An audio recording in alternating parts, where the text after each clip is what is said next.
بسم الله الرحمن الرحيم.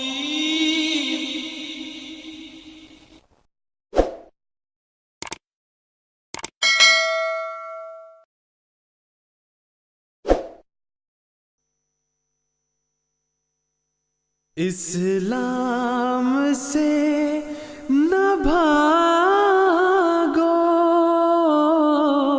راہ خدا یہی ہے، اے سونے والوں جاگو، شمس الضحیٰ یہی ہے۔ مسیح موعود علیہ الصلوۃ والسلام کی کتاب چشمہ معرفت کے حوالے سے، جو روحانی خزائن کی جلد نمبر 23 میں ہے اور صفحہ 333 ہے، اس کے حوالے سے ایک سوال کیا ہے کہ یہاں پر عبارت میں حضرت اقدس مسیح موعود علیہ الصلوۃ والسلام نے خاتم الخلفاء کے الفاظ استعمال کیے ہیں، اور وہ یہ بیان کرتی ہیں کہ یہاں پہ سب سے آخر پر آنے والے کے معنی لیے گئے ہیں، تو اس سے ہمارا جو دعویٰ ہے وہ غلط ثابت ہوتا ہے۔ میں چاہوں گا کہ آپ اس حوالے کی وضاحت کر دیں۔ جی برہان صاحب، روحانی حسین کی جلد نمبر 23 میں یہ حوالہ موجود ہے۔ یہاں جو پہلے پروگرام ہمارے دو غالباً ہوئے ہیں، ہم نے اس میں یہ وضاحت سے یہ بات کی تھی۔ پہلی بات تو یہ کہ لفظ ختم جو ہے، اس میں ہم نے کبھی یہ نہیں کہا کہ ختم کے معنوں میں، اس کے مفہوم میں ختم کرنے یا آخری کا مضمون ہوتا ہی نہیں۔ جب ختم کی لغت کو ہم پڑھتے ہیں تو اصل بات یہ ہے کہ لغت اس کے جو حقیقی معنی ہے اس میں لفظ جو مفہوم آخری کا ہے اس کو شامل نہیں کرتی۔ لغت اور عربی زبان کا محاورہ، اس میں ختم کے حقیقی معنی جو ہیں وہ کسی چیز پر اپنا نقش چھوڑنے یا افضلیت کے معنی یا خوبصورتی کے معنی، یہ سارے مضمون داخل ہیں اس کے حقیقی معنوں میں۔ مجازن اس کے آخری کے معنی بھی ہوتے ہیں، لیکن لغت جب کوئی محاورے اور حقیقی اور مجازی معنوں کا استعمال دیتی ہے تو ساتھ اپنے اصول بھی بتاتی ہے کہ کب اس کے حقیقی معنی لیے جائیں گے اور کب اس کے مجازی معنی لیے جائیں گے۔ ہم اپنے اردو زبان کی میں بات کر رہا ہوں یہاں، اردو میں ہم کہتے ہیں سفید جھوٹ، سفید خون، کالی زبان، کالا چور۔ اب خون کا رنگ تو سفید نہیں ہوتا، وہ تو سرخ ہوتا ہے۔ ظاہر ہے کہ یہ سفید جو جتنے میں نے چار جہاں مثالیں استعمال کی ہیں، یہ لفظ اپنے حقیقی معنوں میں استعمال نہیں ہو رہے، یہ مجازی معنی ہیں، اور مجاز حقیقت سے بعض اوقات بہت دور لے جایا کرتا ہے، محاورے میں آ کے، لغت میں آ کے۔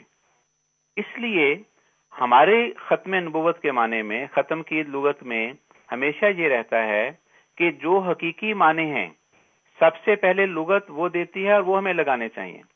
ختم نبوت کا مسئلہ ہو، کوئی بھی مسئلہ ہو، ہمارا جماعت احمدیہ کی طرف سے ہمیشہ یہ موقف ہوتا ہے کہ سب سے پہلے قرآن مقدم رکھو اور قرآن کو بنیاد بناؤ۔ جو لفظ قرآن کریم میں آیا ہے، قرآن کریم کی دوسری آیات اس کی تائید کرتی ہیں اور اس کے معنوں کی تائید کرتی ہیں اور کرنی چاہیے۔ جیسا آج کا مضمون ہے، ہم نے ختم نبوت کے ایک مضمون کو رکھا، اور اب دوسری آیات جو ہیں وہ ایک کے بعد دوسری، دوسری کے بعد تیسری، اس مفہوم کی، اس مضمون کی تائید کرتی چلی جا رہی ہیں۔ اسی طرح ہم نے یہ دیکھنا ہے کہ قرآن کریم ختم کے ان معنوں کی تائید کرتا ہے یا دوسرے مجازی معنوں کی تائید کرتا ہے۔ اسی طرح دوسرا مضمون جہاں میں یہ عرض کرنا چاہتا ہوں کہ جو ہماری یہ سوال کرنے والی محترمہ ہیں، یہاں یہ اردو زبان کا انہوں نے استعمال دیا ہے۔ اردو میں ختم کرنا کون کہتا ہے کہ افضل کے معنوں میں آتا ہے بنیادی طور پر؟ اردو میں تو یہ مسئلہ ہی نہیں ہے۔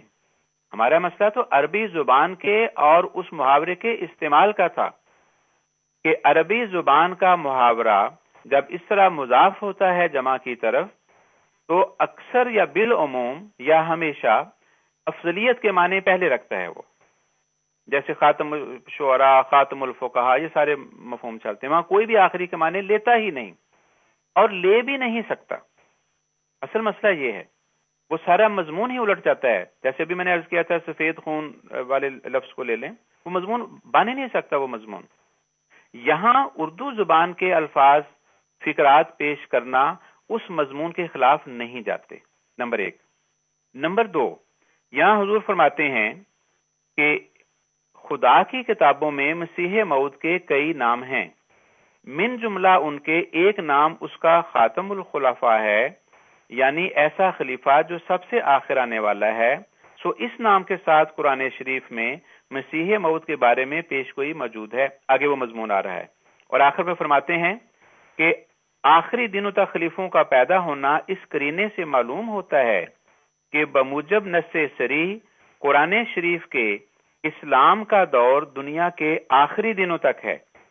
بس ماننا پڑا کہ اسلام میں بھی ایک خاتم الخلفاء ہے، جیسا کہ حضرت موسیٰ کے سلسلے میں حضرت عیسیٰ خاتم الخلفاء تھے۔ یہاں جو اس جگہ حضور نے یہ لفظ استعمال فرمایا ہے، یہاں دونوں معانی، دونوں مضمون، دونوں مفہوم حقیقی اور مجازی چسپاں ہو سکتے ہیں۔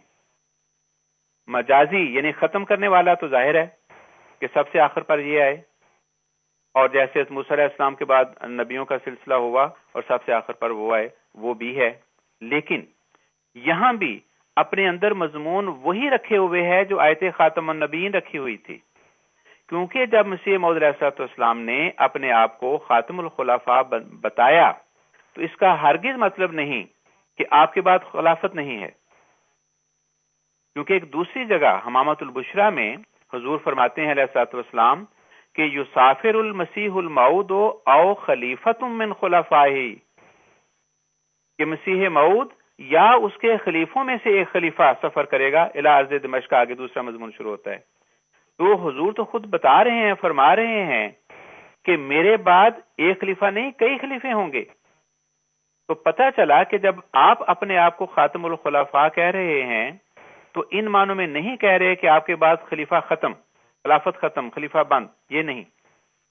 خطبہ الہامیہ میں ایک جگہ آپ فرماتے ہیں انا خاتم الاولیاء لا ولی بعدی، کہ میں خاتم الاولیاء ہوں اور میرے بعد کوئی ولی نہیں۔ آگے کیا ہے؟ عموماً ہمارے دوسرے جو علماء ہیں غیر جماعت وہ یہاں تک فکرہ لیتے ہیں، اس کے ساتھ ہی فرماتے ہیں الا الذی ھو منی وعلی عہدی، سوائے اس کے جو مجھ سے ہے اور میری ان شرائط پر جو میں نے تعلیمات دی اس پر عمل کرنے والا ہے۔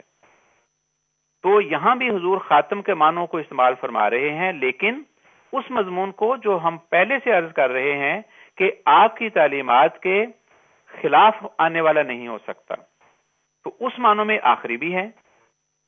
آخری ہم ان معنوں میں بھی لیتے ہیں کہ مستقل تعلیمات کے اعتبار سے آن حضرت صلی اللہ علیہ وسلم آخری ہیں، آپ کے خلاف لا نبی بعدی، آپ کے مخالف کوئی نہیں آ سکتا۔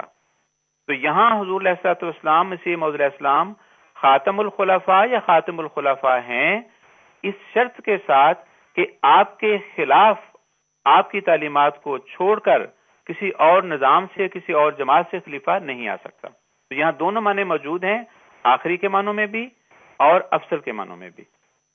بہت شکریہ مبشر یاس صاحب۔